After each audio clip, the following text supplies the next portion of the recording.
convey to you the very best information that the three of us could amass in the long time that we've been working on it. So with that having been said, we're going to try to get into and divulge to you, and I'm going to use notes so that I keep track, and I got my little note secretary handing me sheets.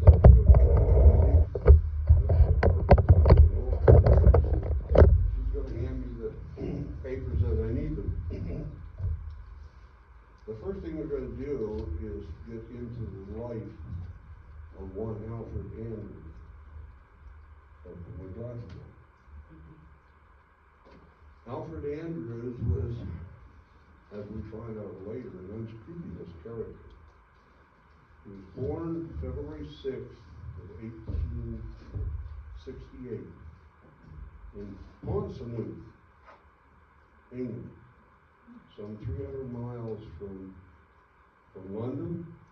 And down on, if you look at the map of England, down on the left lower corner, the finger sticks out, and Ponsonby is out on that peninsula of where he lived. He grew up there on a farm with his mother and father from when he was first born. But however, his mother passed away when he was 14 months old. His father working hard, and at that time, I guess we all know that the father's work was, so did the mother. But he couldn't take care of himself, so he passed him on to a lady named Joanne Price, P-R-I-S-K, who was an elderly lady who lived in the Ponsonby town.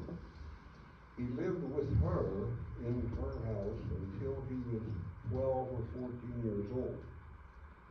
But in that time, he was still found out he was an unscrupulous character. He was not reprimanded by Mrs. Prisk. She did not curtail his activities. And he ended up being quite a bad little boy and did a lot of things that he got away with while staying in her place and was never reprimanded. And in his words, in his confession, he said, "It did me no good. Her reprimanding did me no good." Anyway, he lived there with her until 12 or 14, and his father got a hold of him and wanted to see what he wanted to do in his life, in his time. And he, at that time, really didn't give him an answer. So his father put him to work at breaking ballast on the township road, which was a pretty low-lying job at that time, but he had to work. So he started to work at breaking ballast, but his father wanted him to go to school, so he coerced him into trying to go to school, but Alfred didn't like school. So he went to school only part-time. So father took him out of school again and put him back to hard labor at breaking ballast on the road, in the township. Okay? Excuse me. Pardon me, I've got a respiratory thing, so I'm going to have to do this all. Anyway, while he was at Mrs. Prisk, some of the things he did, he went to a neighboring farm and stole the little wheels off the front of the farmer's buggy. And he took them back home to make himself a bicycle. But that's when his father found out he was really stealing, pilfering things from people. And so with that, he brought him back to his place and tried to reprimand him seriously at the house.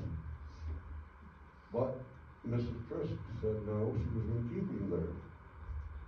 So the father took him back into his house over Mrs. Prisk's court and to try to reprimand him and straighten him out. While he was at the father's house then, the father had obtained another woman.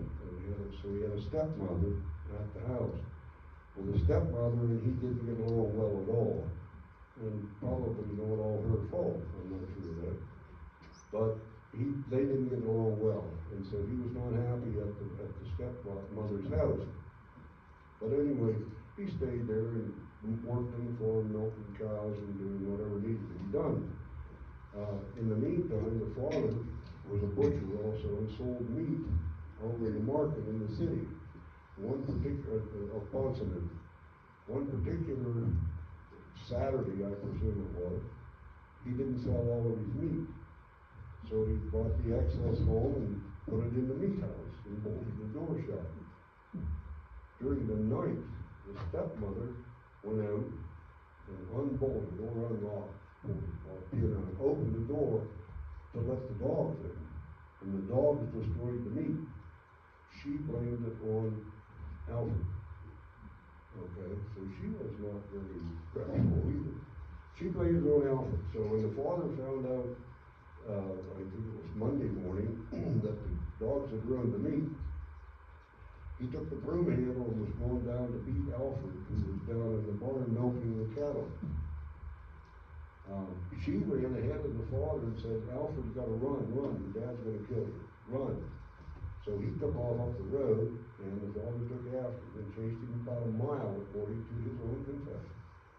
And the father gave up, but Alfred went to Mrs. Price, and he described to her what was happening. She locked Alfred into her house, so he couldn't get out, and she took off after the old man, after the father.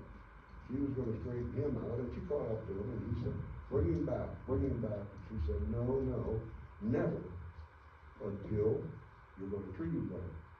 So, therefore, he then now stayed again with Mrs. Price. So, in doing that, he spent his time with Mrs. Price and continued pilfering and stealing and doing what he could on his own, with no real guidance by anybody. So he lived with her until he was about 14 or 15. And in staying with her, he could do what he wanted, when he wanted, and how he wanted. So he continued to steal. He got caught stealing out of a store next door one time, and the store owner and Mrs. Price all knew it, took him out to the street, got the policeman, but didn't do anything to him.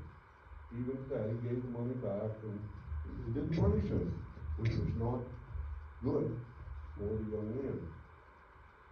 Anyway, he kept on pilfering and stealing from people until the father caught up with him again and put him to work on the road breaking ballast again. And he did that because it was a shameful job, and he figured it would embarrass his father.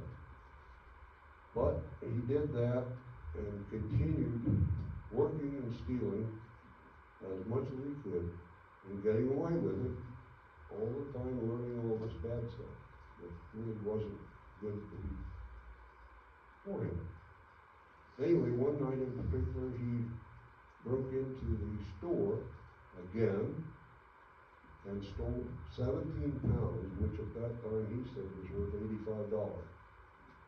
He also went over to his Mrs. Britt's place because he had run away after one of those robberies. He came back to Mrs. Britt's, he broke into her place and stole $3.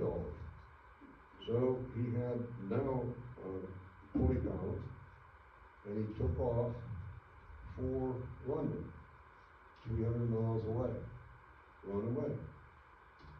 So he gets down to London, and he's off the train at Paddington Station, if anybody knows where that's at. He goes into the description of streets, which doesn't mean anything to us, except he went to a street that was a low-light street, trying to find a cheap place to stay, and some scoundrels running around in that street.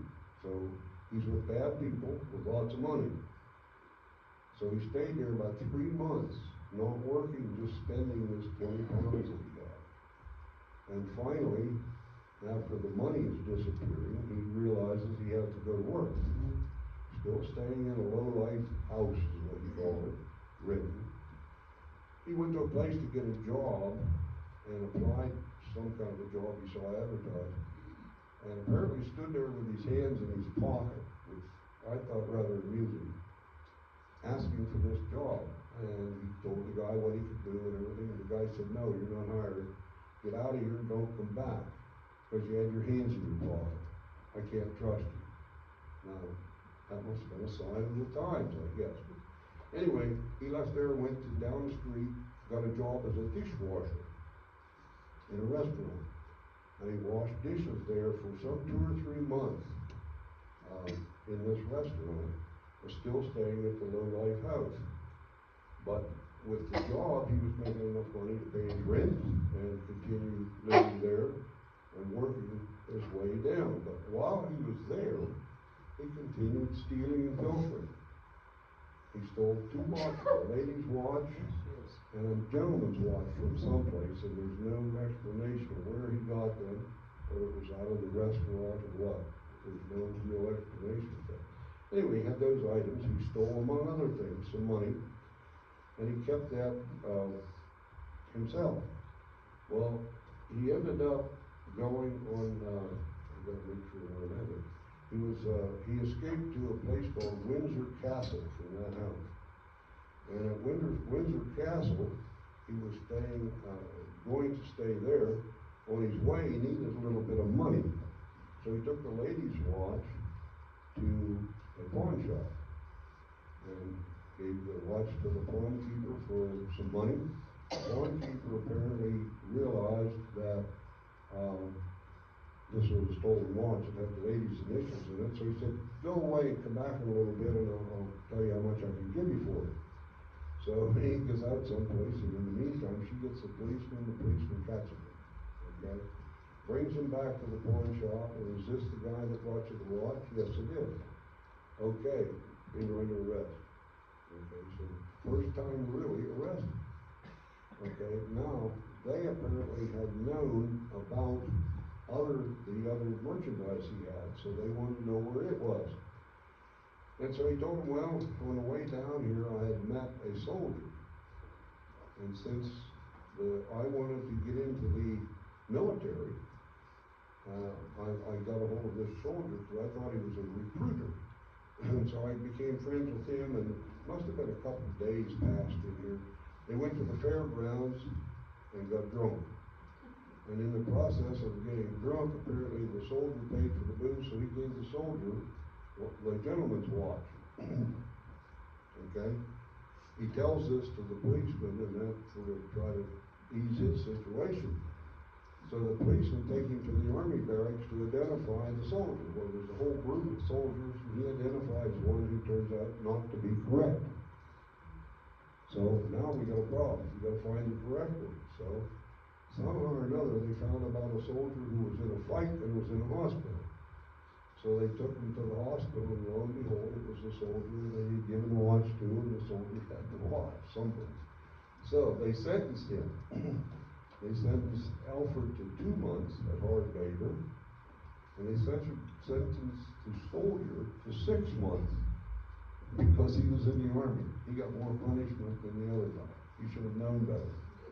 Plus 2 months of hard labor after he get out of the clinic.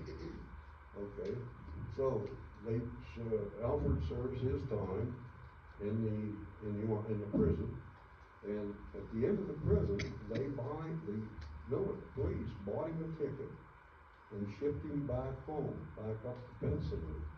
I guess to get rid of him, get him out of their sight. So he goes back to Pennsylvania, and there again started stealing and robbing. We went to go back to Pennsylvania from the little train stop we got off, and the word spread that Alfred Andrews was back in town. So his grandmother then sent the police officer to arrest him for breaking into her store that long ago. In the process, there were 2 different ways to get from the train station to Pennsylvania. The policeman was on one and Alfred was on the other. So he avoided the policeman on the way back to the hometown. When to hometown, he went to his Mrs. Price again, and of course she was not anxious to get him back into her house, but she took him in anyway. So he's staying at Mrs. Price again and again doing robbery, pilfering, and all kinds of things that were bad at the time. So she put up with it.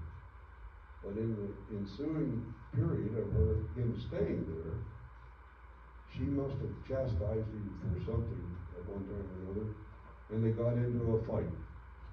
And he says, a table knife, so it wasn't a butcher knife, but he threw a knife at her and hit her in the wrist, and injured her wrist, and subsequently grabbed her by the hair and forced her to the ground, to the floor in the house.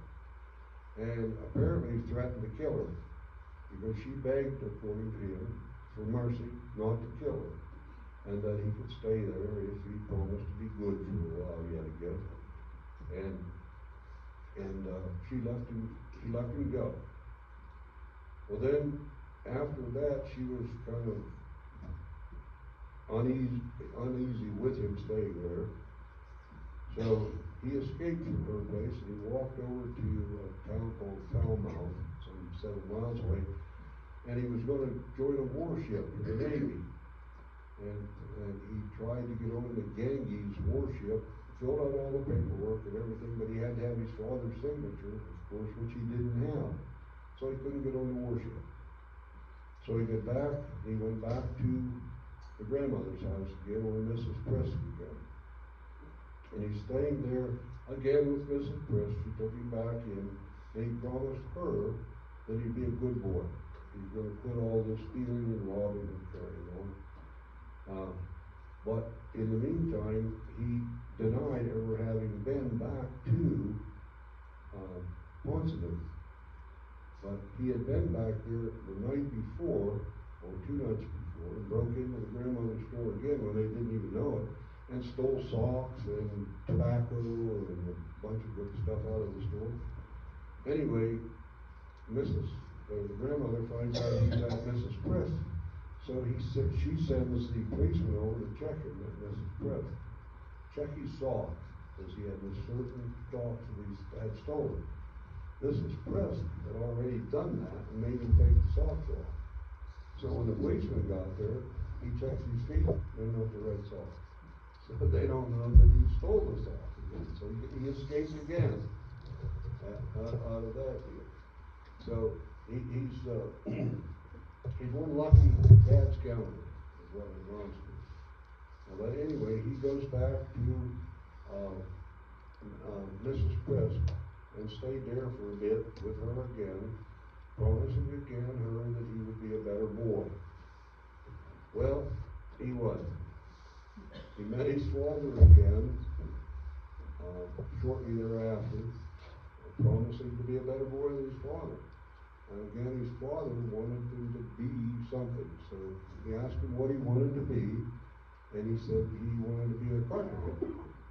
So the father now paid for his apprenticeship to be a carpenter, and also gave him $1 shilling a week. I have no idea what a shilling is, but he gave him $1 shilling a week income while he was a carpenter apprentice. He did the carpenter apprenticeship for about a year, and he was actually trying to be pretty good, but still did a little stealing. And he found some money in Mrs. Prisk, and he stole that again, and several times. But he bought a horn, some sort of a horn, and joined a band in town. He was going to be a musician and join this band, and he was having a good time, I guess, with stolen money and money to buy the horn.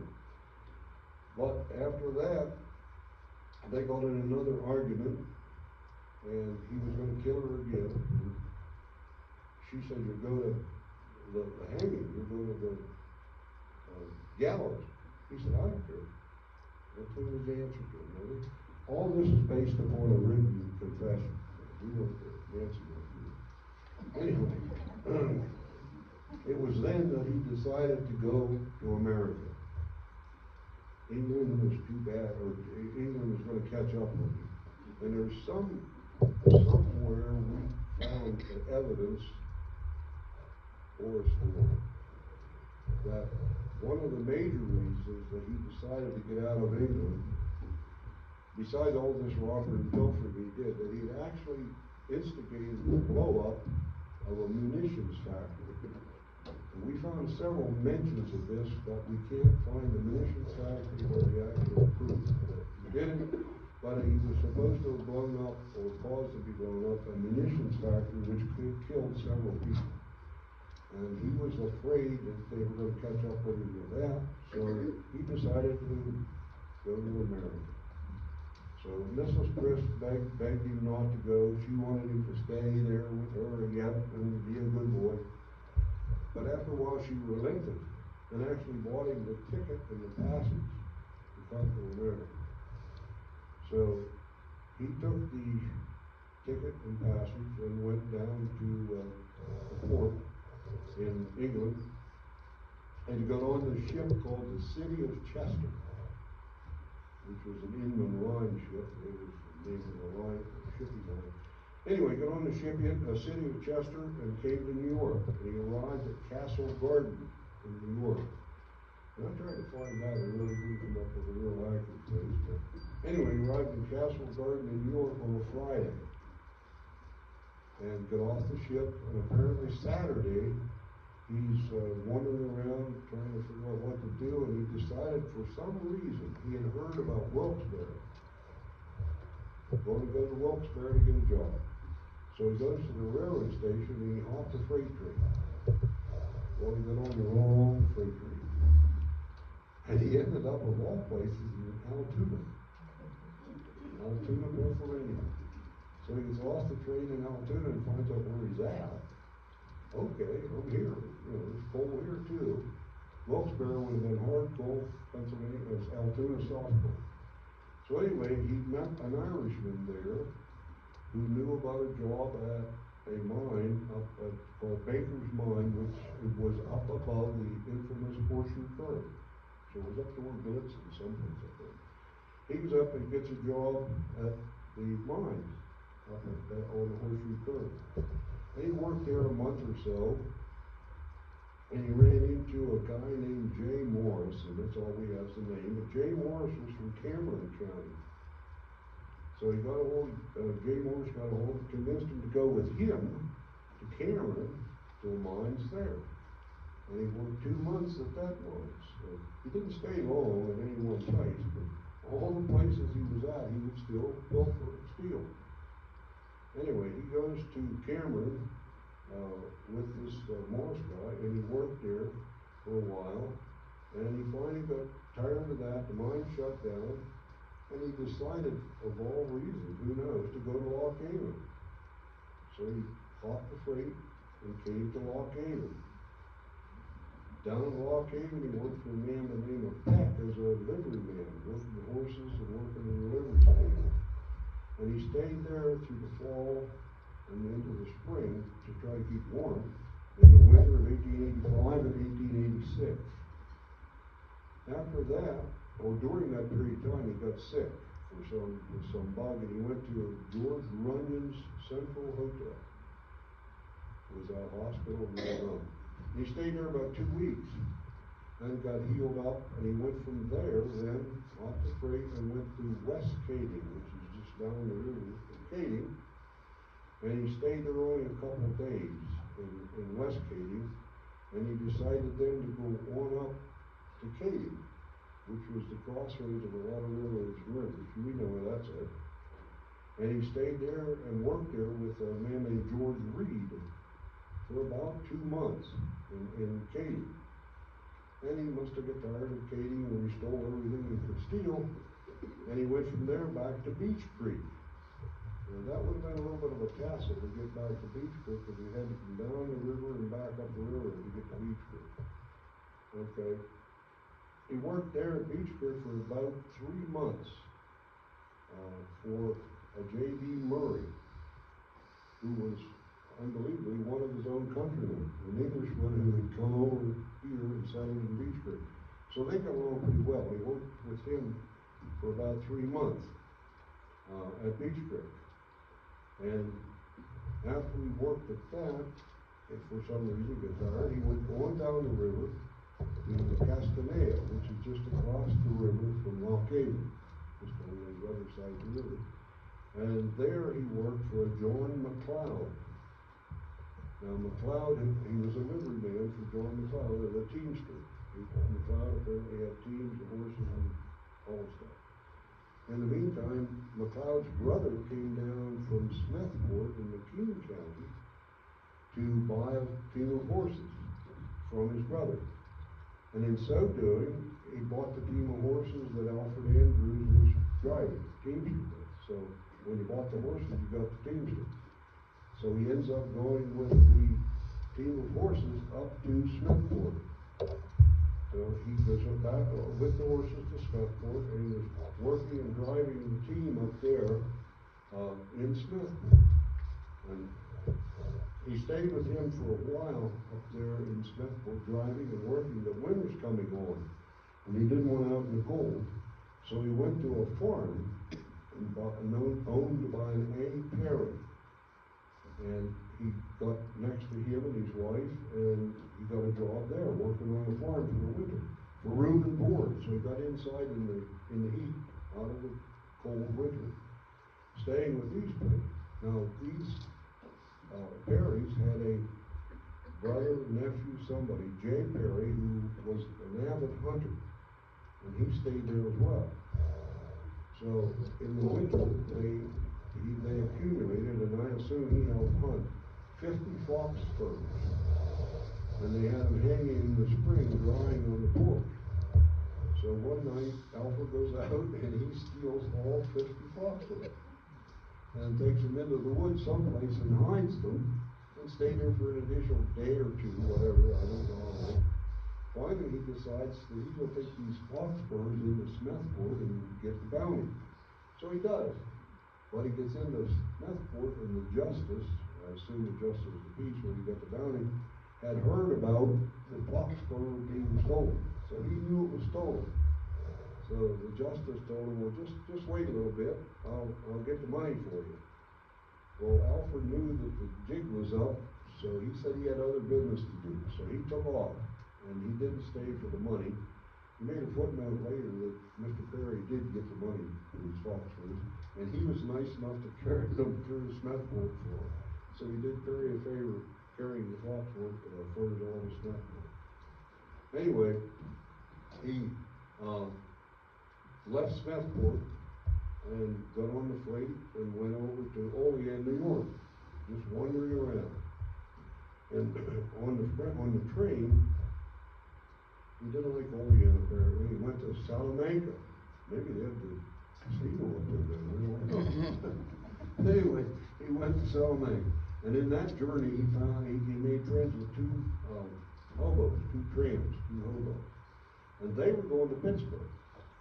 So he decided, heck, if they know how to go to Pittsburgh on the trains, I'll go to Pittsburgh. So he went to Pittsburgh with them on the train. Got down to Pittsburgh and got a job with a gas company in the Keys Rocks, working for the gas company. And as typical, he stayed on the job for 2 or 3 months and decided that something else was better. Again, no mention of how much, but he was still stealing and pilfering wherever he got the opportunity. But he left Pittsburgh or McKees Rocks and went to Johnstown on the train, of course. Closer to Johnstown, somewhere along the line, he got nerve enough to get off the coupling and get up into an observation car, of course with no ticket. He got to Johnstown, and the policeman for the railroad, or the conductor, whoever, found he had no ticket, so he turned him into the police. So the police got a hold of him and was going to arrest him for riding the train with no ticket. And Alfred bribed the policeman with $2. He paid the policeman $2 and he let him go and said, "Get out of here. Don't be around here anymore." So he got on a coach train and went down over the mountain to Altoona, and from Altoona he kept on going back down to Beach Creek again. So he gets down to Beach Creek and he meets up with this John McLeod, who he worked for before, and he stayed with him several nights in Beach Creek. But in the process of doing that, he heard about the wonderful town of Carthage, and all the good jobs were available in Carthage. So he gets on the freight and he comes up to Carthage again. So he gets into Carthage, and right away there were jobs. And he went to work, or he stayed at a Mr. Thomas Roop's house, R-U-P-P, Roop. He stayed with him, but he went to work for a man named A.J. Spear, who had a coal mine. And he worked in the mines for about a month, but he didn't like undercover. He didn't like the darkness. So he came out and asked Mr. Spear if he had something working outside. He just couldn't stand it in the darkness. And Mr. Spear said, yes, I do. You can work on what we around here would know as a bounty picker. Back then they called it slate picking. So they put him on the slate picking table, and coal cars would come out from each miner, and he was to pick the dirt and the slate out of the coal that they had put in the coal car. Well, doing so, he did a pretty good job of it, but he was to then report each car how much slate he got out of it, how much dirt Joe Blow was putting in his car, and he would report that to Mr. Spear.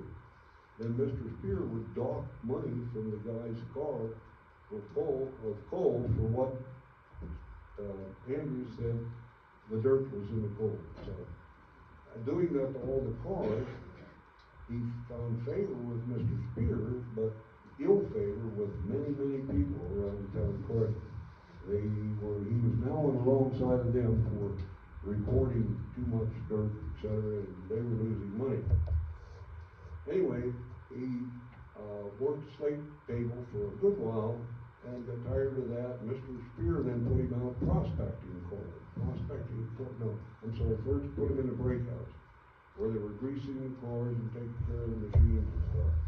But in the brake house, after only a couple of weeks, he got in a fight with the brakeman who was taking care of the brakes on the car, and they didn't get along. So Mr. Spear then took him out, put him in prospecting coal, going out through the countryside and digging prospect holes, we call it, looking for coal around the countryside. And he did that for quite a while, but he got tired of that. So again, he left. He went over to Snowshoe. Came back over here to Snowshoe. And he worked at a sugar camp mines. Now, you Snowshoe people, I've heard of sugar camp before. I really don't know what's at here, but I've heard of sugar camp. He worked the mines there. He worked in the mines there, and staying with a George Cashier in Snowshoe while I was here. But it didn't last long. Again, a month or two is all he ever stayed in any particular place. But he went back to Carthage, and again took up prospecting with Mr. Spear. While he was there, he was staying with a Zell, and Mr. Zell in Carthage, and working as a prospector for Mr. Spear. But his thievery got really good. He went down to the railroad and broke into a boxcar on the railroad that was sitting on the side. And this, in his own words, is what he stole.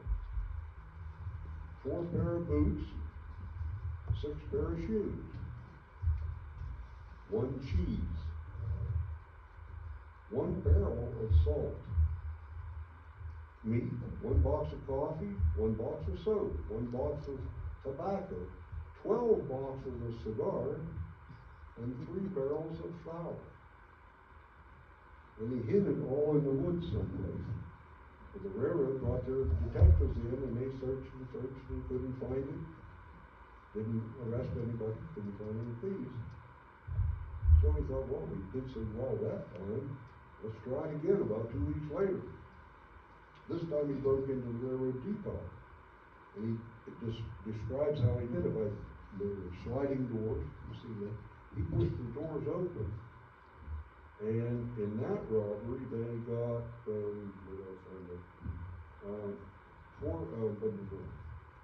box of tobacco, a keg of whiskey, several pairs of boots, and some more cigars. And his addendum to that was, bear in mind, I didn't do this alone. Now, if you realize what he was doing, he couldn't have held the doors open in the depot and stole all that stuff. And he couldn't have carried all that stuff away. So he's indicating that there were people in Carthage that were helping him do the pilfer and do the robbery. Anyway, he didn't get fined for that either. But he got done with the robbery of Carthage, and that was, he worked for the steer guy up until the spring of 1889. And the flood came, 1889. Man Jew, which took the bridge out down at Carthage, and also a lot of the railroad. So he went to work for the railroad, repairing the rail tracks from Phoenix Run. Now bear in mind, the railroad at that time ended just above Carthage. It didn't go clear through to Clearfield because the mountains right there. So somewhere between Carthage and Kading, they repaired the rail line. And he worked there until that work folded up. And somehow or another he heard about the wonderful place of Houtzdale. So he gets to Houtzdale somewhere, which would have been to Machana, to get on the Beach Creek, to go up through Peel and up through that way to get to Houtzdale. So he gets to Houtzdale and he worked the number one mine in Houtzdale up there for a period of time until that mine shut down. They were building the water reservoir for Houtzdale at that time. So he went to work for the water company on the reservoir until apparently it shut down for some reason. He went to another man's place called Witherspoon, who had the hardware store, and he drove team for him for a bit until the Houtzdale Reservoir picked back up again. He went back there to work. He worked there a bit, and it finally was finished.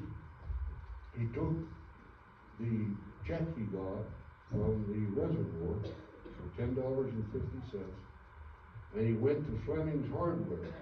It seems strange to understand it, but Fleming had the hardware, was an officer with the water company somehow, and he had to sign the check. Now, how he got the check without being signed, there's no explanation, but Fleming did the final signing. Took the check to Fleming, got the check signed for $10.50, and while he was there, he went in the hardware store, and he bought an American Bulldog revolver, 5-shot, according to this, and a box of 32 caliber shells. He wanted to buy a Smith & Wesson, but it was $15. He didn't have the money. So he bought the American Bulldog. And this would total about, he says, 2 or 3 weeks before the incident down here. In the meantime, he's out with this revolver in his pocket, walking around, and he sees a peddler. Back then, there were peddlers with backpacks, and they sold all kind of medicines and things all over the country, and usually had some money. So he decides he's going to follow this peddler out into the woods someplace, off the railroad track or whatever, murder him and steal his money. Now, you think, how can somebody be that cruel to worry about going out and following somebody and murdering him and killing him? It seemed that it was quite obvious, or quite often, that he did this. So he followed the peddler, clear up to Madeira, and he was a good talker and a friendly guy, and he ended up not shooting him.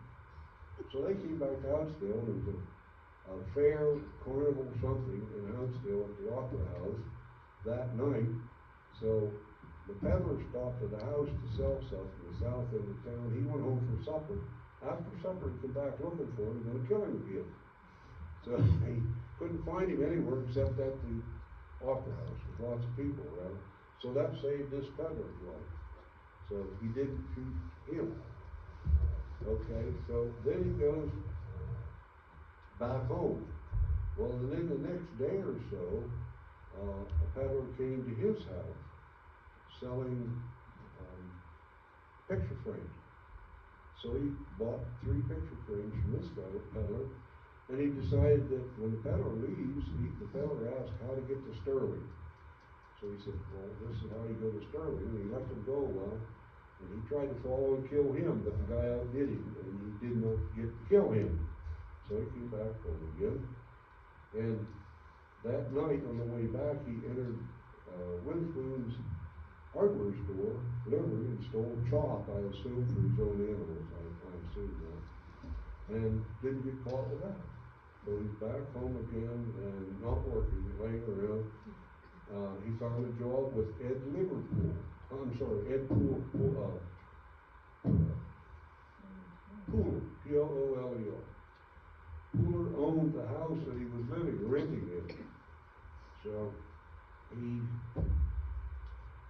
made up with Ed Pooler and worked for him a few days. But then they went back to his house in Brisbane and stayed there working for Pooler.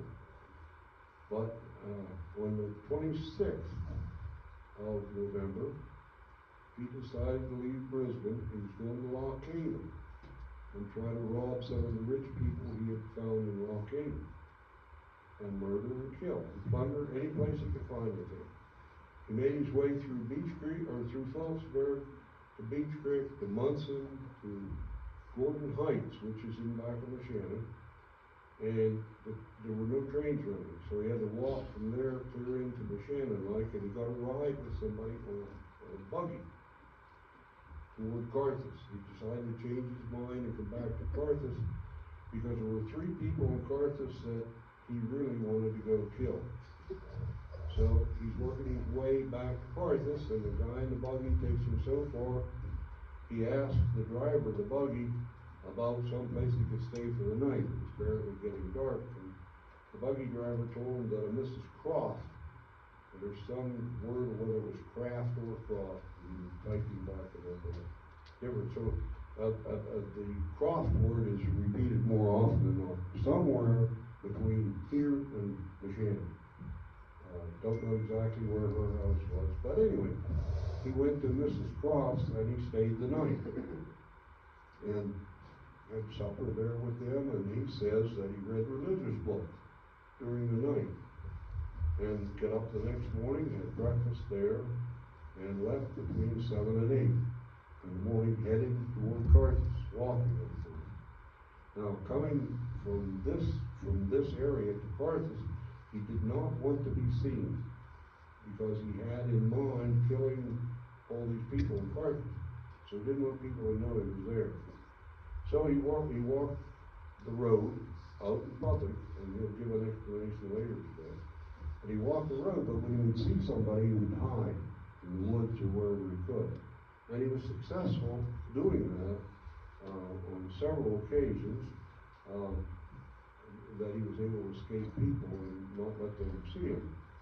He got out in the field, we presume, right here somewhere, because Boak's store was right here by the big white house. And Boak's store was well known at that time as a meeting place. He met a wagon, stage, he called it, stagecoach, loaded with people. He was out in the open, so he couldn't hide. So he kind of put his head and hat down and walked by, and didn't know anybody in the wagon, so he thought he was safe with that venture. So he continued on past Boat's store. Down the road, he came upon some school children going to school, and 2 older schoolgirls going to school. He had no fear of them because he didn't figure they would recognize him, but they did save another guy's life that he had met right at the same time that he would have killed and robbed had there not been school children. So he's continuing his way on down the road. He met 2 teams of horses coming with workers, and he hid from them. He met Herbert Bates. Herbert Bates, which was a relative of the Bates that lived here, and he was going to shoot him because Herbert knew him, and he knew Herbert, of course. But again, there were more school children. So school children saved Herbert Bates' life, and he cowered his head down and that, and didn't act suspiciously for Bates, so he didn't worry about it. But anyway, he continues on down the road doing this with whatever people he meets or sees or whatever. He gets on down the road and he meets at the George Emery place. As near as we could guess, it's right about where Bet's Brewhouse house was down there. The barn was across the road. And George Emery had come out of the house to go to the barn to do whatever. And that angered him, that Emmerich might have seen him, but he didn't know for sure. Again, he put his head down, trying to stay hidden, But Emmett made it to the barn and didn't acknowledge that he was there, and I believe there were school children involved again to keep him from killing Emmett. But on down the road toward Carthage, he met two hunters with their hunting dogs. Of course, they had guns. So he's thinking this over. I can't attack these people. They got guns. They can shoot back. So he let them go, and he didn't know them anyway. So there was no worry about them knowing him to identify.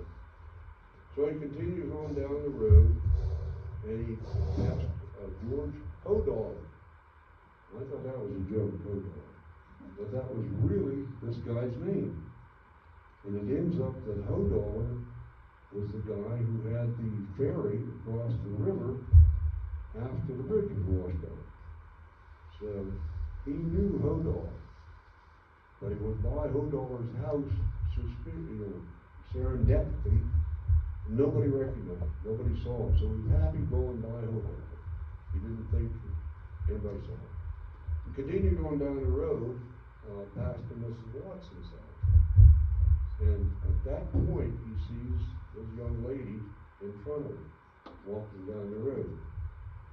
So he's walking faster than her, and the road, according to the definition of the trial, had like a half-mile straight stretch from Mrs. Watson's down to a short right-hand turn.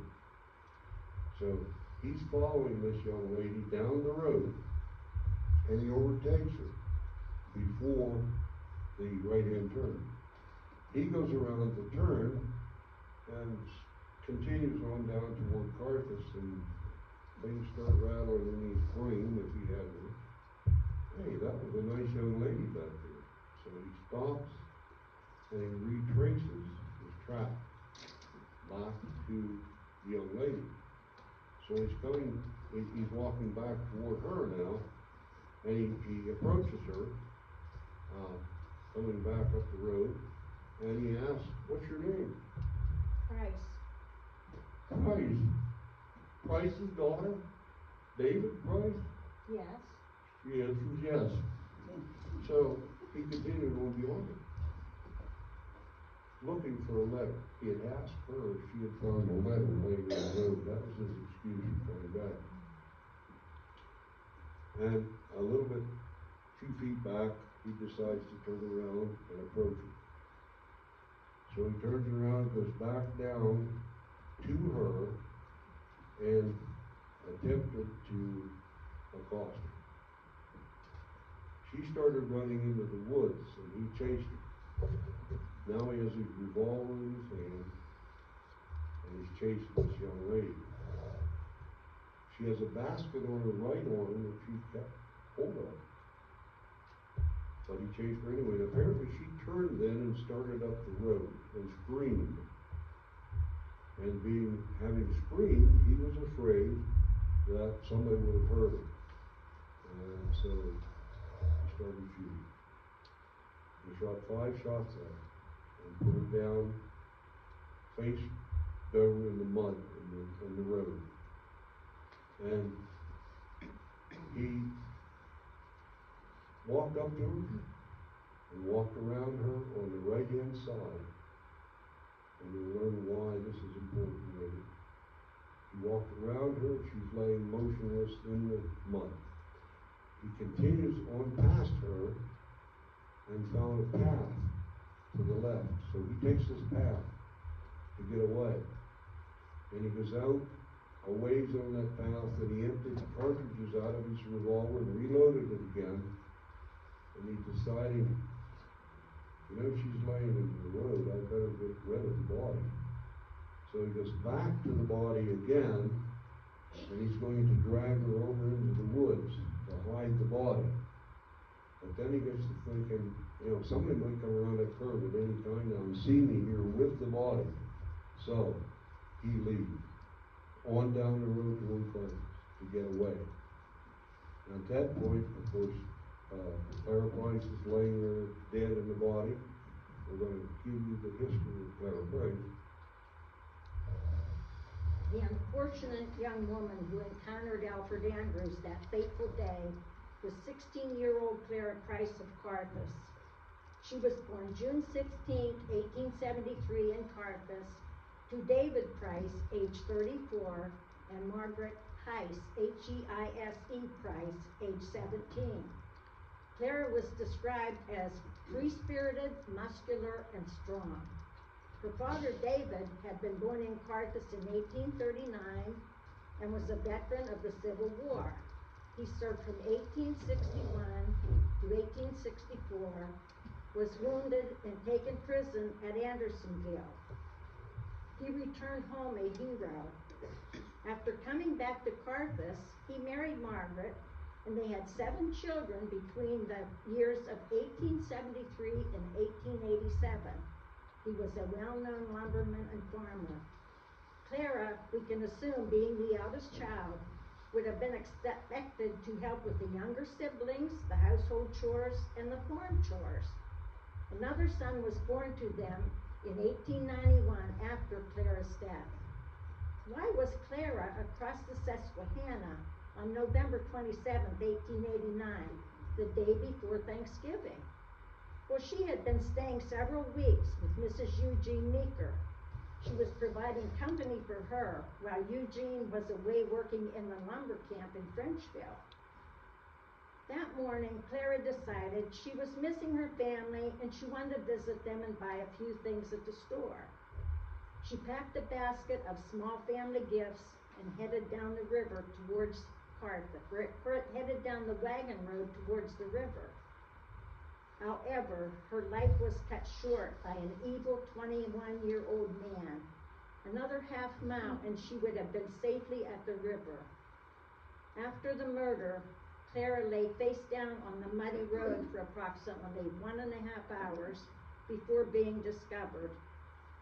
3 men had left Snowshoe that morning to travel to Boakes hunting camp west of Carthage. Mr. Bachhaler, Mr. Mosteller, and Mr. Oswald. They passed Mrs. Watson's home, the last home before reaching the river. They went around a curve and entered the dense forest and discovered Clara's body.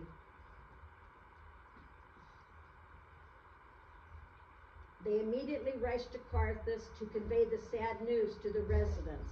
10 people returned to the crime scene and identified the young girl. They found many prints in the mud from all the people walking around. So later, when the investigators, Squire Rankin and Dr. Nevling, arrived at the scene, they found all these footprints, which caused problems later at the trial, linking Arthur Andrews to the scene. Mr. Nevling stated Clara died instantly from a bullet wound in her back. A bullet wound had also gone through her earlobe, and one had penetrated the basket. He also stated she had been sexually assaulted. Andrews denied this right up until his death, that he had not assaulted her, and his only intention was to silence her. Now we have, now we have the body lying on the road, and Andrews making his way down to Carthage. Of course, he didn't want to use the ferry because he knew O'Dollar at the ferry. So somehow or another he made it past the ferry landing and along the river found a door that had washed there apparently from the high water from the flood. So he tried to make a raft out of the door to float across the river to the Clearfield County side, and that didn't work too well. So he got all wet and he floated down the river a bit and came back into the Center County side of the river, and he says where John Madden's house was, and that's down below the bridge down here now. I don't know exactly where it was, but I'm sure it wasn't very far. He got back into the shore. So he contemplated what to do at that point, and he decided he's going to go back to Brisbane.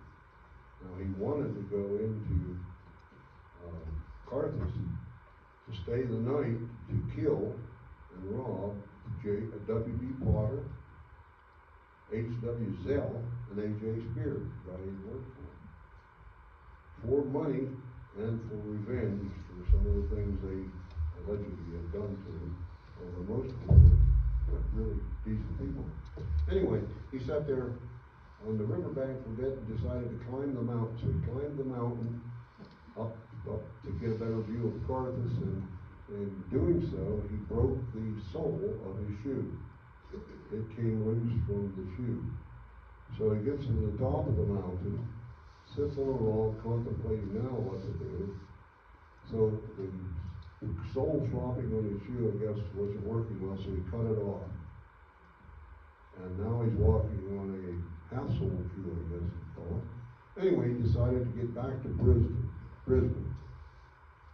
So he came back out of the woods, across the road, and trying to find his way back to Shannon without being seen, he came across a lumber job belonging to a moyer. And the men were sitting there eating their lunch. He walked up to them and asked for directions, since he now has been seen, how to get to Carthus. So they gave him some direction, and he left again. Well, in the meantime, he had seen, when he crossed the road, a peddler on the pike, which was what it was called, a snuff-board pike. He had seen a peddler on the pike, so he thought, I'll catch up to him and rob him and kill him to get some more money.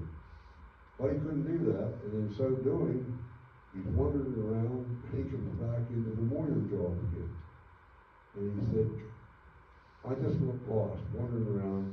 How do I get to the pike? So they gave him directions to the pike.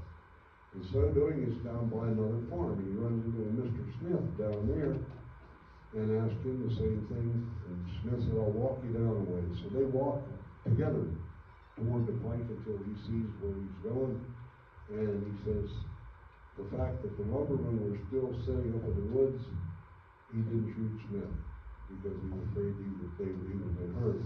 So anyway, he walks the pike and gets back toward Shannon. He goes by Boat Store again, past the summit, up onto the railroad depot, up on Gordon Heights. And he goes into the railroad depot. This is in the afternoon, it has to be. And he asked the railroad guy if there was any trains running, and he said, no, there aren't. There's no trains running today. Now he has to walk. He's going to go to Brisbane or wherever.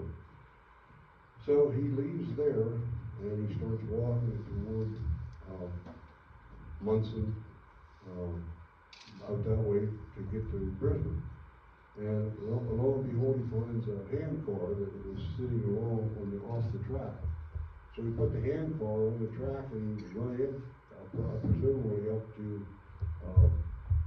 Gordon Heights, which was another station. And for some reason he found a shanty there. So he went into this shanty and to rest and maybe get warm for some reason. But two little boys came in. And so he asked them where they lived. And he said, not far or whatever. So he said, take me there. So he went to the kid's house, asked for food, and the lady fed him. And she would not let him stay the night. So he now had to get going again. So he walked further, came to the old coke ovens out in back of Gordon there. And two Swedes were in a shanty there. So he went in and talked to them and decided that he would like to stay there for the night. Now it's getting dark. You got to remember, this is November 27th. Days are pretty short. So he's running out of daylight. So he couldn't stay in that little shanty. Two of them was in there. There wasn't enough room, so they gave him two cloth racks of some sort. And he went into an old coke oven that had partly fallen in, but there was burning coke ovens on each side of it, so it was nice and warm.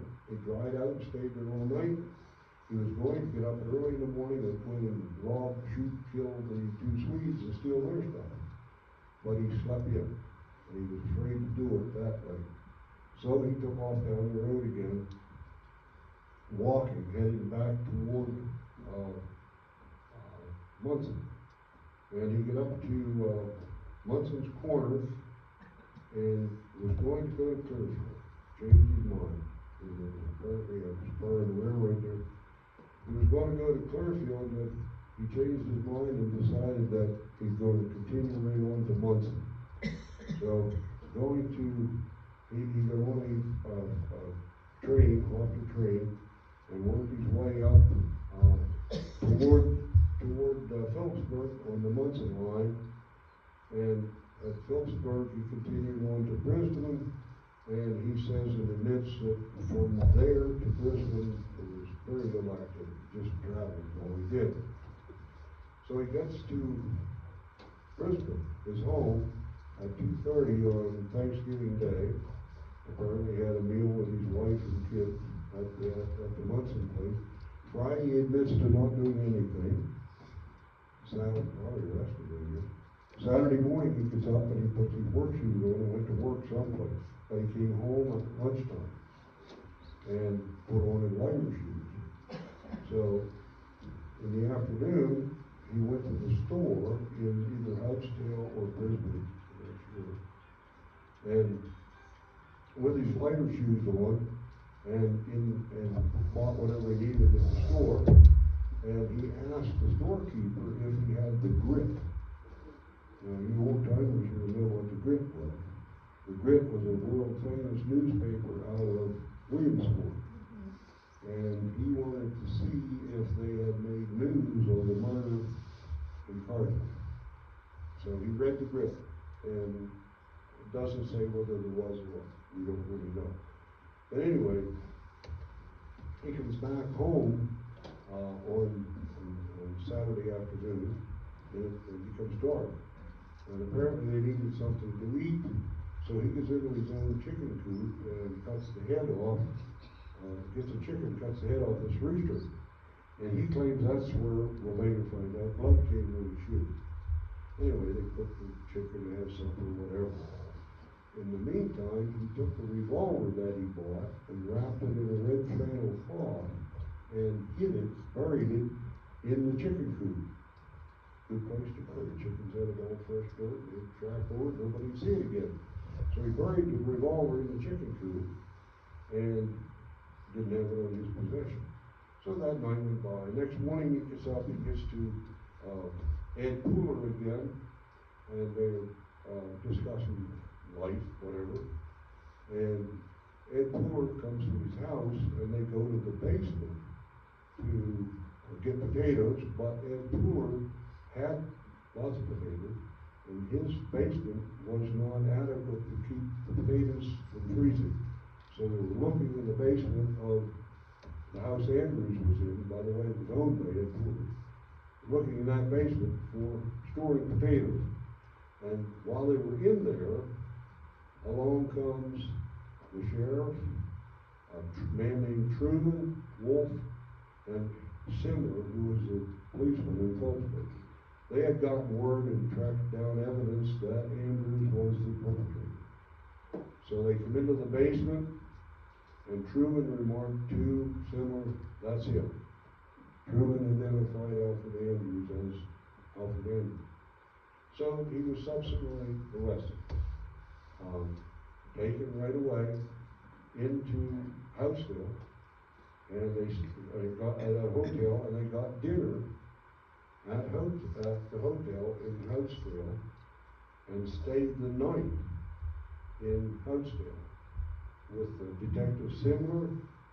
By now, the district attorney McCann was there, W.B. Potter from Carthage, H.W. Sell from Carthage, and Andrews.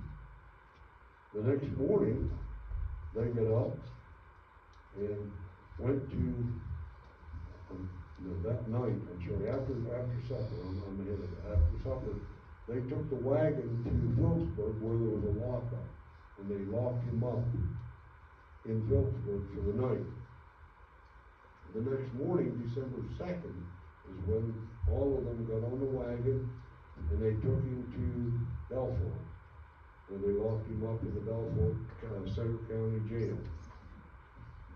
In Belfort, then of course he's incarcerated in the jail December 2nd, with the trial being scheduled for sometime in January.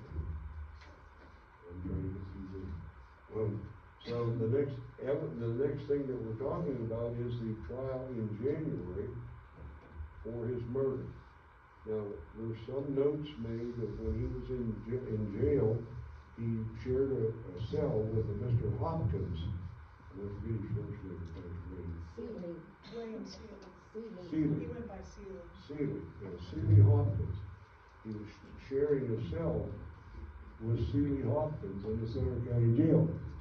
Seeley Hopkins was in jail for killing his mother, his wife, and her mother-in-law, in Phillipsburg. He had shot them and killed them, and I heard that he also shot himself downtown in Phillipsburg and thought he killed himself, but he didn't. I guess it was a lousy shot when he was shooting himself. Anyway, he survived that shot, and so they took him to jail and charged him with the murder of the wife and mother-in-law. Now they're sharing a cell. In that cell, Alfred Andrews was reported to have been a perfect cellmate. No remorse, no ruckus, no raising heck with the officers or anything. Perfect cellmate with Hopkins. Hopkins was hung, and I have the date for that someplace. Hopkins was hung in Center County with a new scaffold built in front of the Center County Courthouse.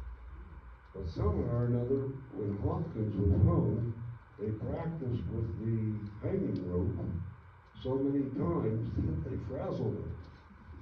And when they hung Hopkins, the rope broke. So he's down on the ground. So they gather him up again and retie a new noose and rehang him. And they get him hung for good this time. And so this unnerved Andrews, who was forced, because he was next in line, he was forced to come and watch Hopkins be hung. Be hung? That's a funny word. Anyway, he watched Hopkins go through all this, the rope break. So up until that time, Andrews had not shown any real remorse or any real care or concern or anything about what he was being charged for. But having watched the hanging and seeing Hopkins in his coffin, he broke down and really, really showed some emotion. It finally sunk in, of course, he finally realized this is going to happen. Because he had told Hopkins when he came back from his trial that I'm in the same boat you are, meaning he was going to be hung. Anyway, Andrews watched the hanging with the rope, and so whenever they went to hang him, he said, make sure you got a good rope. He didn't want to go through what that guy did. So anyway, he's in jail waiting for his execution. And in that situation, excuse me, he did show some remorse. He did show some concern. But the trial continued, and was begun, as near as we know, around February 1st of 1890. There was a spectacular crowd in town, and some mention was made that the only time there was ever any more people was at a circus. It was the only time, because it was a spectacular crowd. This murder garnered newspaper information all around the country, Philadelphia, Pittsburgh, New York, everywhere was mentioning this situation. Anyway, we could go through a lot of detail with the trial. He was represented by court-appointed people. Chambers and Snyder was his appointed attorneys, and at the trial, and there were many witnesses, like 63 witnesses. The trial lasted 6 days, and they had to make it last this long because his defense attorneys were claiming that he was not even in the area, that they had evidence that he was somewhere else. So there were 63 different witnesses appeared, which just drags the trial out forever, but only a few of them had any real evidence, real concrete evidence that they had seen him, could identify him as being at that particular place at that particular time. So there was some credence put into their testimony. The rest of them testified. Whether they just wanted to be in the trial because of the trial for publicity, who knows? But it drug the trial out. But anyway, during that period of time, his defense attorneys, Ed Chambers and Jack Spangler, represented him well. The district attorney for the county was a Myers, and the judge was his attorney, and Judge Faust was the official judge on the bench. The trial, again, lasted for 6 days, and the jury was charged after a 5.5-hour defense oration. His defense attorney, Jack Spangler, gave an oration of 5.5 hours why he was not there. Now, can you imagine sitting in a jury room for 5.5 hours and listening to that? But they listened intently. The Commonwealth's attorneys was about a half hour or an hour. Their conviction speech.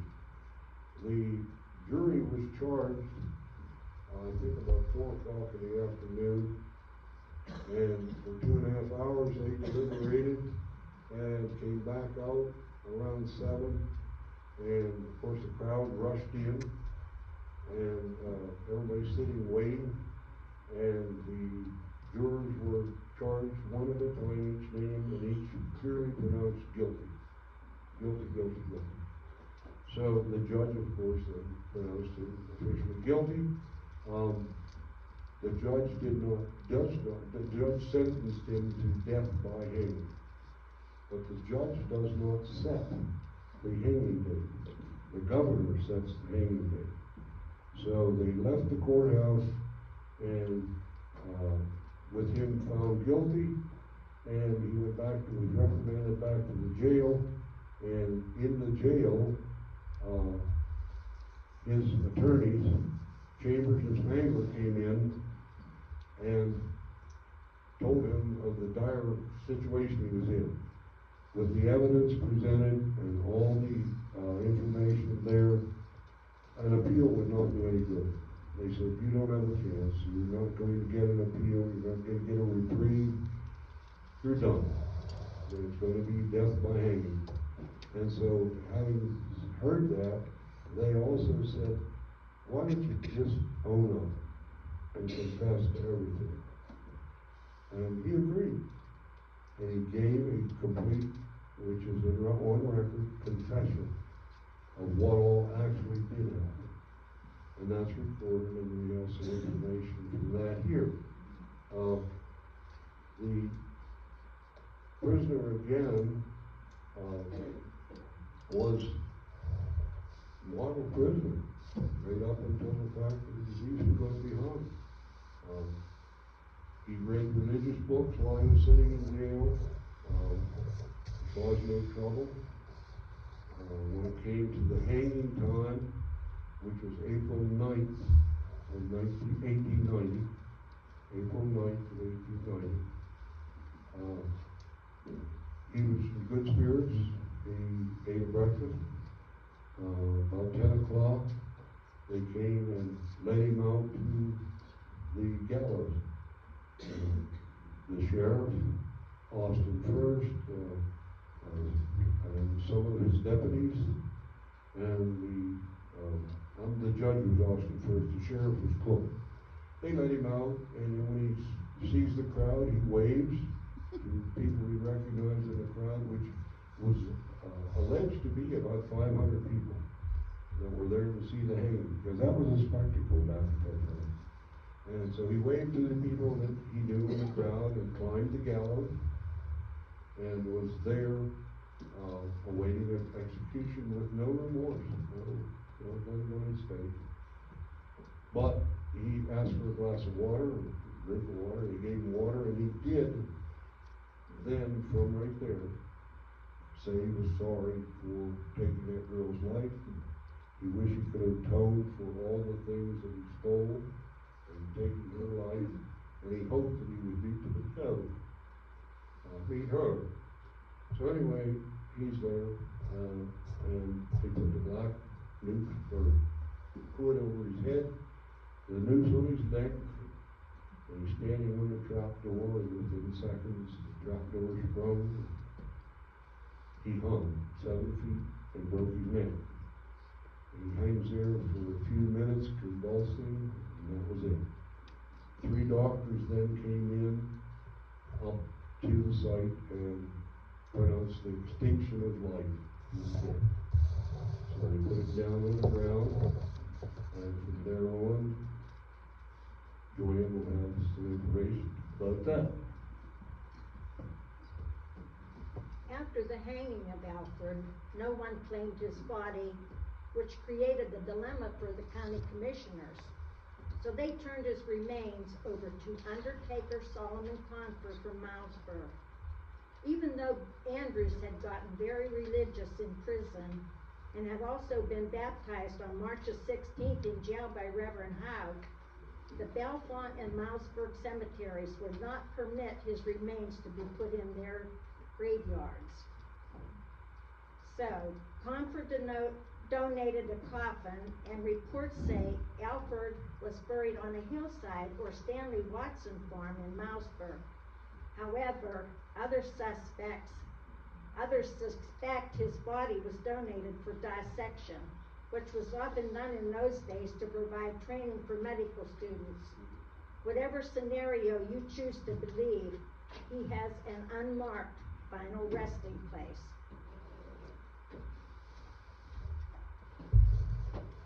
I'm going to pick up a few months after she was killed.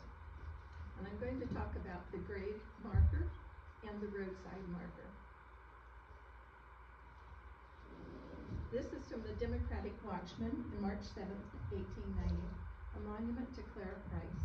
The suggestion to erect a monument to Clara Price, the victim of Andrew's murderous lust, has already been made in these columns. As a proper tribute to her undefiled memory, the people of the neighborhood in which she resided and where she was stricken down in deference to her virtue are taking steps for the purpose which may almost be considered hallowed, and to which the good people of this county will consider it a privilege to contribute. On this subject, it is a privilege. On, on this subject, a resident of Carthus writes as follows in the Clearfield Republican. We have undertaken to raise money to erect a monument over the grave of Clara Price, the young girl murdered by Alfred Andrews. To commemorate her heroic deference of her virtue, we still lack sufficient funds to carry out this project properly. Should the good people of Clearfield County contribute something to this worthy cause? Judge First said, before sentencing Andrews, alone and unprotected in a lonely place, you made your assault upon her. She sacrificed her young life to save her virtue. Her noble effort to protect her honor and purity ought to be written in granite above her grave. She died not because she had to, but because she chose to. Had she yielded to his hellish purpose, she might yet live. But hard as her fate was, Clara chose the better part. No nobler act can be commemorated by us but the heroic martyrdom of this young girl for her honor. $1 was given for the purpose, and it will be a holy and just cause, and on that we can never regret. While human and divine justice has swiftly overtaken this wicked wretch, who now only awaits the execution of her honor.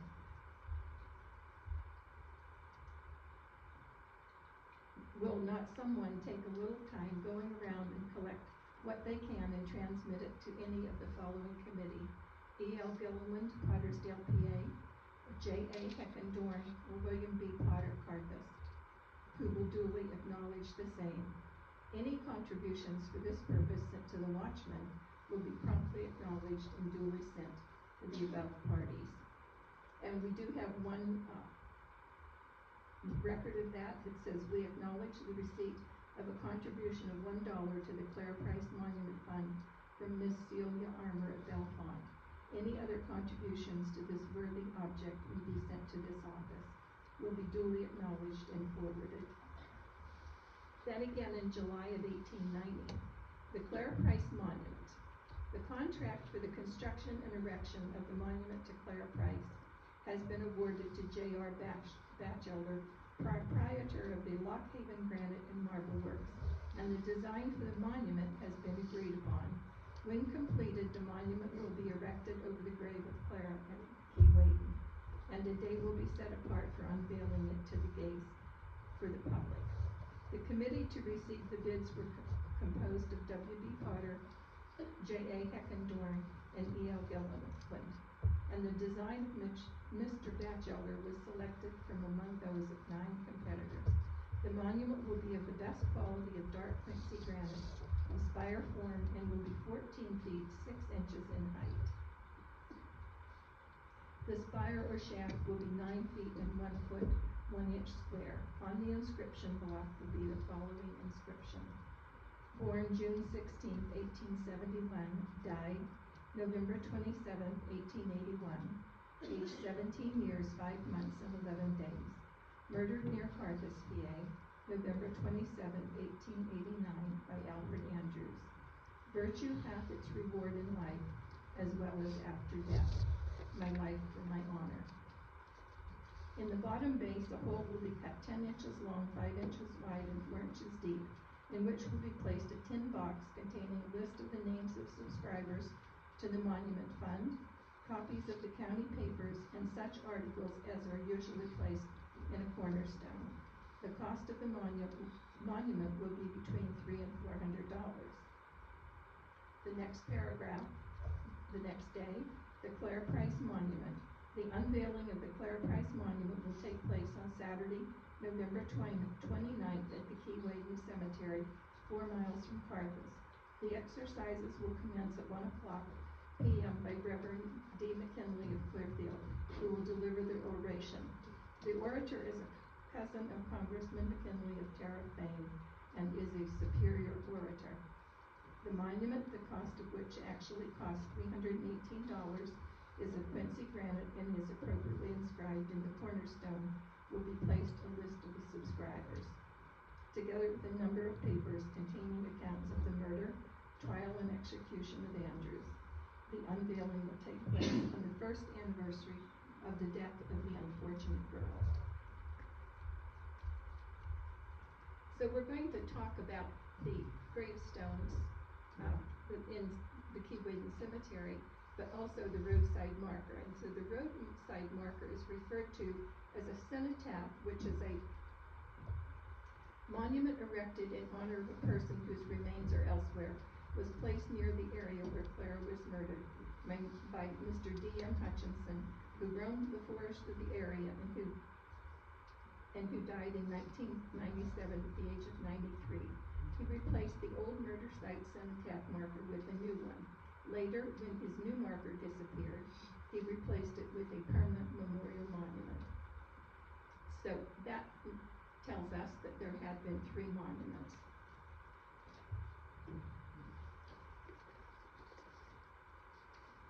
And also, Hugh Manchester writes, the present roadside marker to Clara Price near Pine Glen is the 3rd one at the site. The first 2 were vandalized. The late Ken Mays of Lamont installed the latter 2.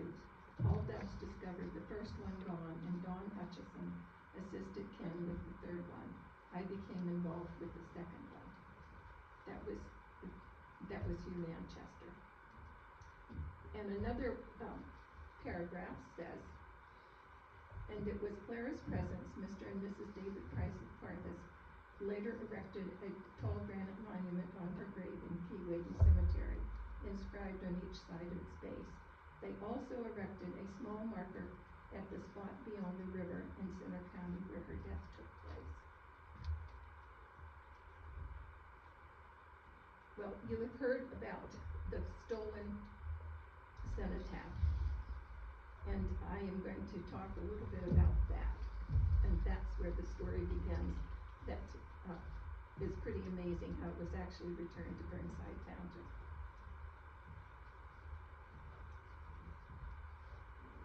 Sometime in the 1920s, a D.M. Hutchinson from Carthage contacted Mays Monuments and had the second one installed.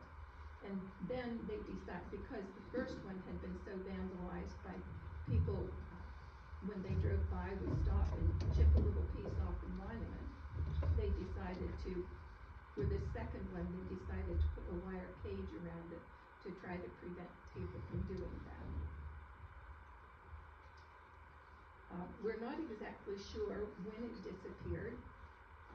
It seems like it was late 1950s or very early 1960s.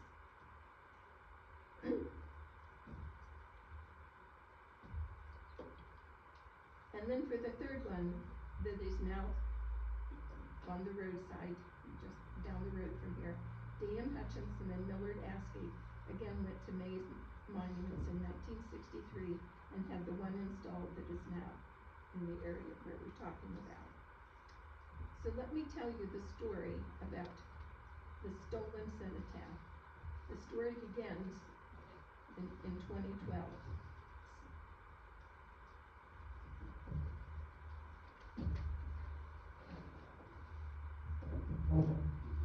Mr. McDonald had contacted the Burnside Township about it, and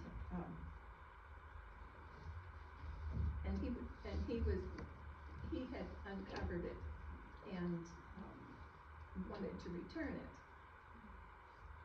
And so what I'm going to read to you is what he has written. It's in his personal history, and it's a chapter from there. Near the end of 2012, the house next door, which had been vacant for more than a year, was purchased by a young couple, which are first-time home buyers. During the following spring, they began a gardening project in the grounds between the driveway and a line of 4 or 5 pine trees on the western edge of their property, which is also the eastern border of my property.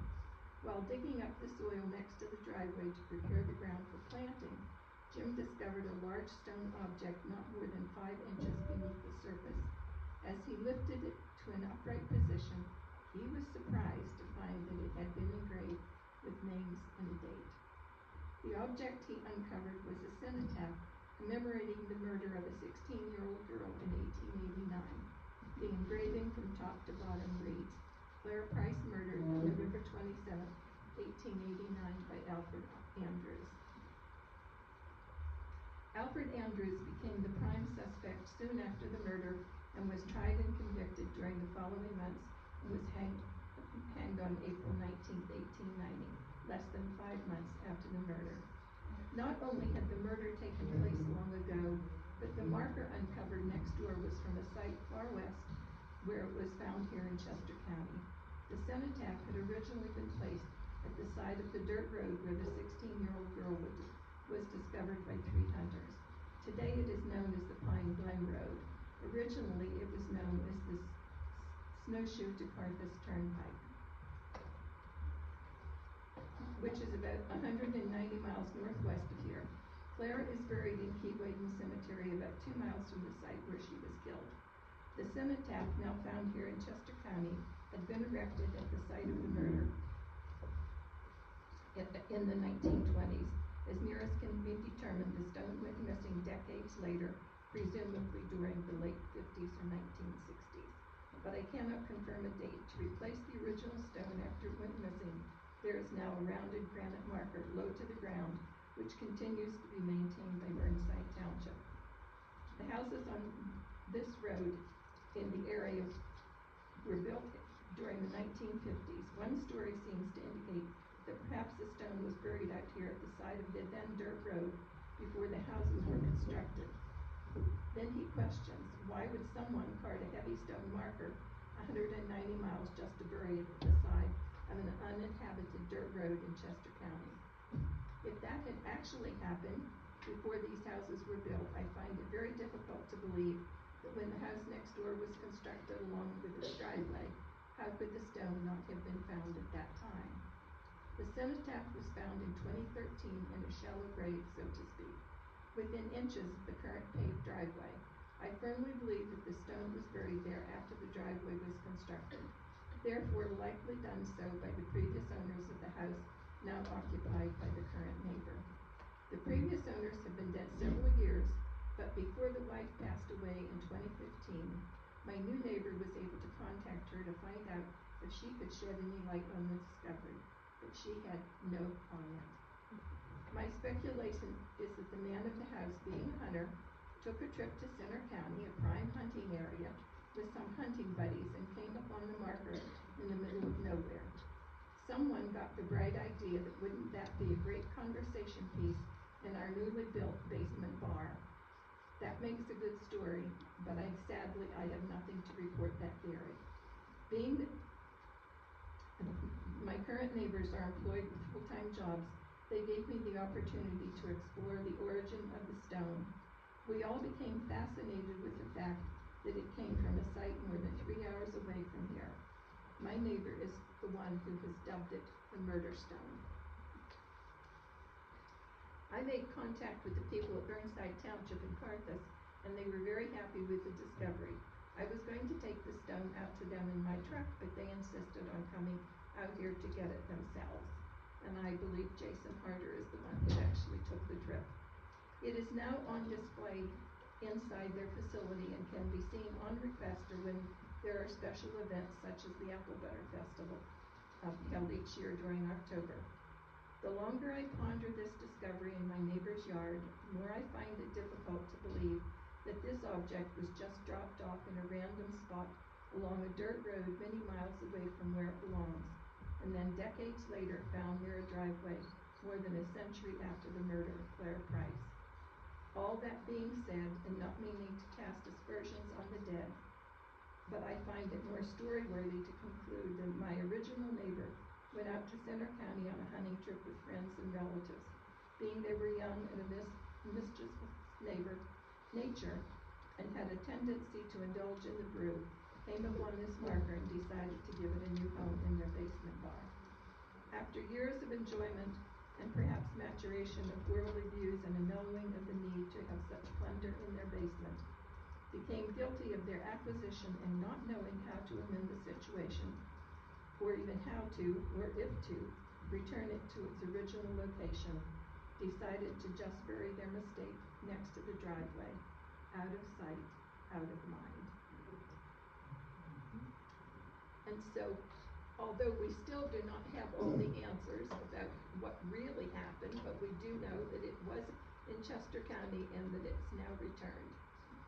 And so we will unveil this. I just did it behind you. I did it behind her.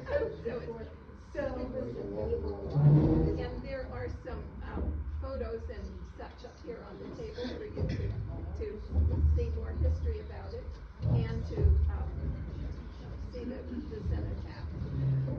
And I believe that concludes our story.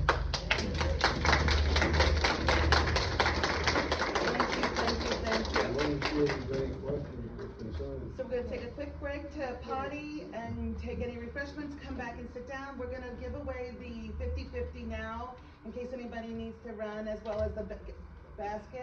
So Clay's going to take care of that right now, unless anybody wants to run and get more tickets. Just want to say thanks. As Nancy had pointed out, some of our local people went down. Jay Carter went down and picked that up, brought it to the township. Some of our local people, including Deb and her sister Deb Lucas, and Wanda, and everybody else that has helped to care about Clara Price all these years and what happened here. A national event, a local tragedy. Just glad that you're here to honor her memory and keep that in mind. Please check out all the artifacts in the cenotaph? No, cenotaph. Cenotaph. An epitaph, only different. It's on the marker instead of at the grave. So check that all out in this little break, and we're going to come back for any discussion. Please bring your questions, bring your knowledge. Come on back. Dave, They're not going to be able to see they it. did unveil. None of us.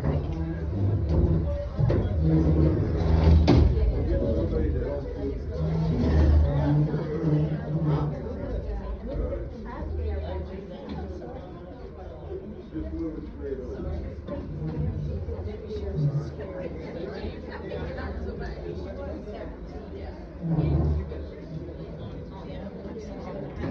Get out of there. Hey, Joanne. You could just take that home and then when you have a lecture, just bring it to me at lunch. Yeah, Because I'll be just there. copy what I don't Yeah. have. Some of it you can have it. Yeah. When can you get a ballot? I'll send you. Yeah, well, when? Are they done? I can feel it. Just get online. Yeah, I do. Last time it was just a couple days before the freaking election. Yeah. No. It'll be a slow day. Vote, no. Yeah, it'll be a very slow day. Supreme Court justice. No. Yeah, you got to do it. Oh, I will.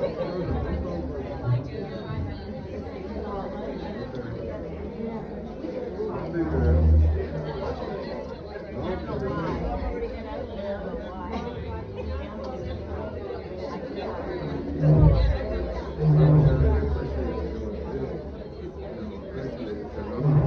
But anyway, yeah, right. I need to do that. But you're Yeah. My back hurts now.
I don't know. You guys have a better picture of what you found? I remember getting a better picture, but I think the only one that was there was the picture that was in the paper. There it is. And then I have Miss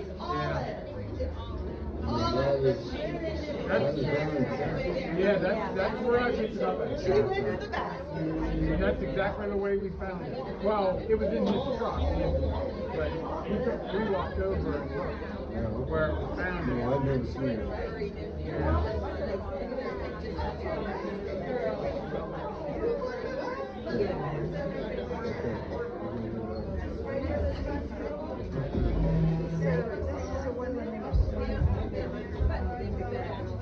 And it talks about here,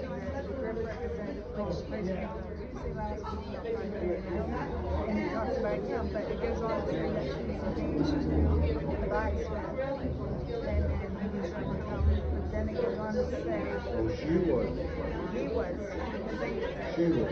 yeah, she was engaged to, Okay. I don't know, find but then I guess he was down. The birds are back, from what I understand,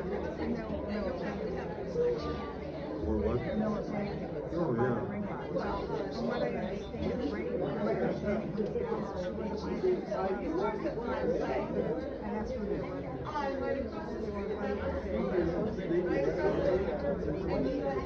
See, that's what we've got. Her daddy had a ferry up at Lower Landing. He'd been there for a long time. They put another one in off the main road, right down here at the bridge. There was a ferry right after that. they were talking about the one was too high for that one. Well, we don't. They said she was going down towards the bridge.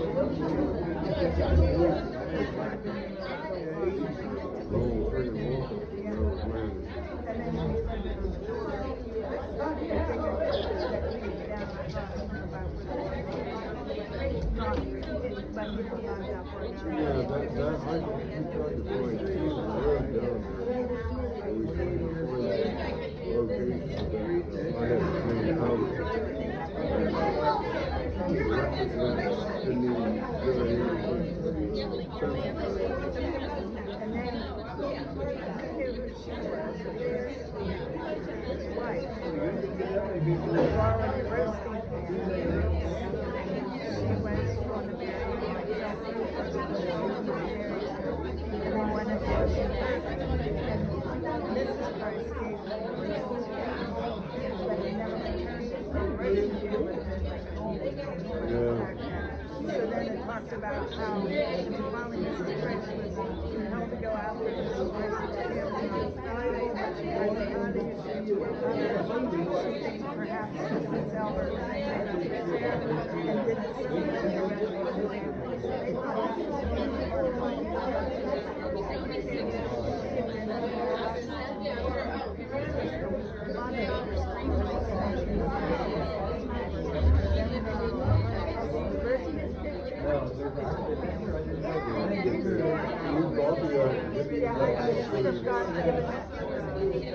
Yeah, we ought to put that in on the record. Yeah, because this is from the grid, so it was hard to, because they did one on the Still 6th. really great place on that ocean.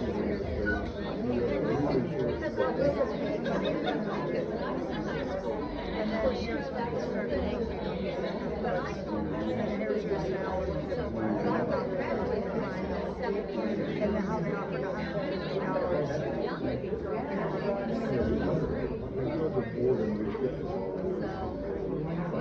It's interesting to see, and it's true, he never really said anything until he saw cellmates.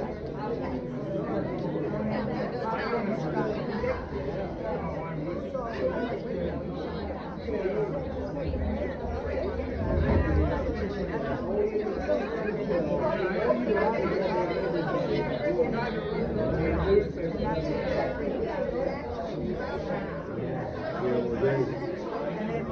When they have their workshops, they have